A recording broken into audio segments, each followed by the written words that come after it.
Hey, welcome back. And today I want to talk about advice, right? And who you're receiving it from and why it's important to understand the person you're receiving it from and observe this person that you're receiving it from. And, a lot of us are going to receive advice, and some of the advice that we receive the most is from our parents. And why I think it's important to understand and observe your parents is, are they truly happy, right? Because on this channel, we talk about long-term happiness. And have they also gone after what makes them happy? Or are they gone a more traditional route of being, quote unquote, stable and, safe and steady? So when they're giving you advice, I want you to really understand and ask them. Just ask them, are they happy with what they do every day? And I think if they say, oh no, you can't do that in the real world, you just got to give up on those. Those are just hopes and dreams. Just go get yourself a normal job and you'll be fine. Settle with a family, marry a beautiful girl, get a nice house, and you'll be happy anyway. Your job is just something you have to do to provide for this.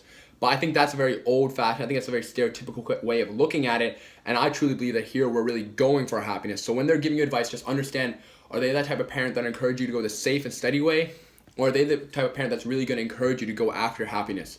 So that's just all I wanted to say is, with that advice from your parents, people who we usually look up to, we trust a lot, just be careful with that advice. Don't live and die by it, right? Because a lot of people who see themselves as failures with their parents are people whose own expectations are not aligned with their parents' expectation, and there's no communication between the two, right? Because you can always mix and match. So people who feel like they're failures are just keeping their own expectations themselves and thinking they have to live up to their parents' expectations, when maybe their parents aren't really the ones who are also completely figured out what happiness is. And I think that's why it's important. Understand who your parents are, what position they're in, and how they live their life, and understand how you want to live your life, and communicate that between you two so you guys can come to a common ground where, yes, you can take some advice, but you don't have to live and die by their advice. Again, thanks for watching. Please continue to share, like this message, and see you next time for more posts and more content.